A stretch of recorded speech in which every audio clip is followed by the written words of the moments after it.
When we hear the word death, we all get scared, because the destination is usually somewhere there is no way back.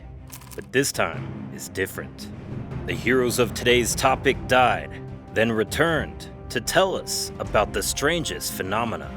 Are you ready to dive into these terrifying experiences? Returning from the dead. Nobody knows for certain what happens after we die, but many people have theories based on their beliefs. What happens to us after we die is one of life's mysteries, along with what is the meaning of life. Some people believe in the afterlife, others in reincarnation, and still others believe that we cease to exist once we die. A lot of scientific research has been done on the subject, and still is. Do we know what happens even after our heart stops? Or is it just total darkness? People who died and returned to life reveal the mystery of these final moments. First, there's a difference between clinical death, no breath or pulse, but could still be resuscitated, and biologic death, actually dead. Even cynics might get chills hearing about these otherworldly visions from people who were clinically dead or close to it. In 1972, Albert Heim, a Swiss geologist and mountain climber who influenced research into near-death experiences and suggestion therapy. Albert Heim had a deep mystical experience after falling down a mountain. I saw my entire life play out in a series of images, as if on a stage some distance away from me. I saw myself as the main character in the play. Everything was suddenly transformed by a heavenly light, and everything was beautiful without grief, anxiety, or pain. Besides that, there is proof that the study of near-death experiences contributed significantly to the development of Albert Einstein's ideas, which ultimately resulted in the discovery of the theory of relativity. Return from tomorrow. Dr. George Ritchie, an American psychiatrist, shared his thrilling true story of a near-death experience, in which what he saw during the 9 minutes that he was proclaimed dead transformed his life. In 1943, Dr. George Ritchie was a soldier in the Army, stationed in Texas, who was awaiting a transfer to Richmond, where he would attend the Medical College of Virginia to study medicine in order to work as a military physician. However, he got sick with pneumonia and died. In a near-death experience, Ritchie had left his body and was wandering the hospital ward, unaware he was dead. He thought it odd that nobody could see him. He recognized his lifeless body as he went back to his room. The room then got lighter.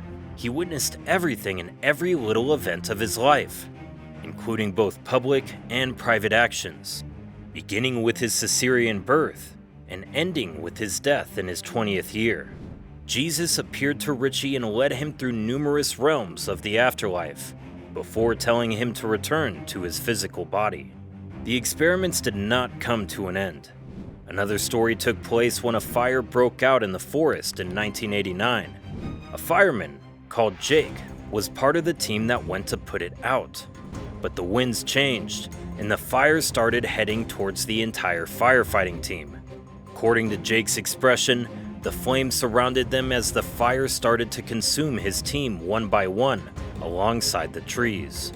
And there was no way to get away, Jake explained. Oxygen began to gradually decrease around us, and at that time, I realized I was going to die, and I did not remember anything after this moment. Then I lost consciousness. I found myself stepping out of my body as it lay on the ground, and the feeling of suffocating began to fade, replaced by a sense of peace, calm, and lack of fear. I found my teammates, many of whom are like me, and have bodies in the form of spectra floating above their physical bodies. While I was looking at my body from the outside, I experienced an odd sense of relief and felt freed from my body. As well, one of my coworkers had a congenital deformity in his foot, yet I found him hovering over his body with a healthy foot. Then I entered a tunnel that was extremely bright, but my eyes weren't hurting and I was looking at it normally when I encountered my dead grandfather. The strange thing is that when Jake got in touch with the work crew, who thankfully made it out alive, after the accident, he learned that they had experienced the same thing as him, and no one knows the explanation for this yet. You want to know more of these encounters? Pay attention to what happens next.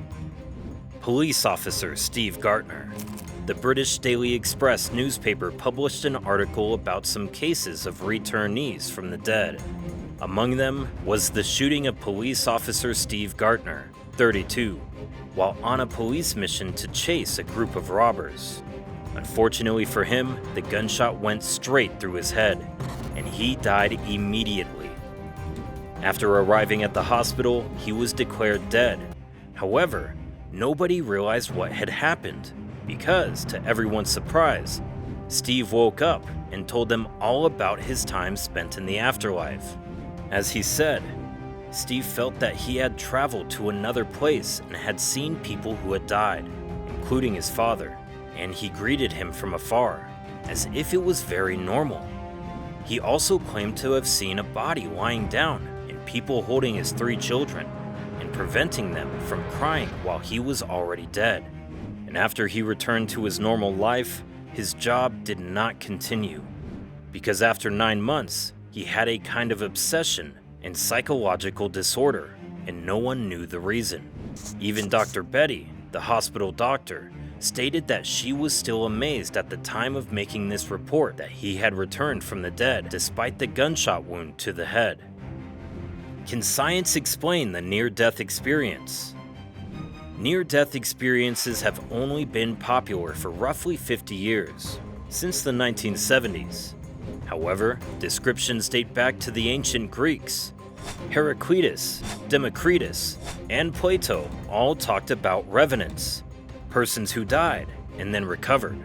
Scientists believe people are aware they are dead because their consciousness continues to function after the body has stopped showing signs of life.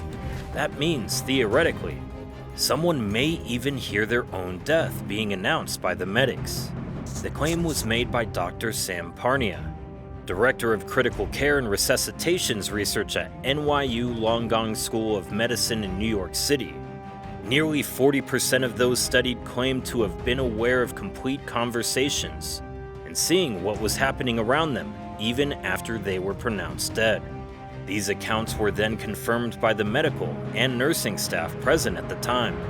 The fact that so many people have similar experiences, nothing or distressing near-death experiences, a bright light, being, or person, out-of-body experience, or saw their entire lives flash before their eyes before returning to reality. According to the reports, our brains may all react the same way just before death, but studying near-death experiences is extremely difficult. Near-death experiences are generally described as pleasant, even glorious. Little, on the other hand, is known as distressing near-death experiences. Nothingness. Rolnuff's breathing and pulse stopped after a motorcycle accident, and he became cramped and stiff. After 2 minutes, his friend was able to resuscitate him. It was just a blackout for me. There were no dreams, no visions, nothing. Apparently, I asked what happened over 10 times, and I said I was grateful to be alive today. The Hellish. Overtly hellish experiences may be the least common type of distressing NDE. A man in heart failure felt himself falling into the depths of the earth. At the bottom was a set of high, rusty gates, which he perceived as the gates of hell. Panic-stricken, he managed to scramble back up to daylight. Even with these findings, we can't be certain, because only people who were medically dead before being resuscitated can provide any insight into what actually happens. Don't forget to like, subscribe, and hit the notification bell for more. Thanks for watching.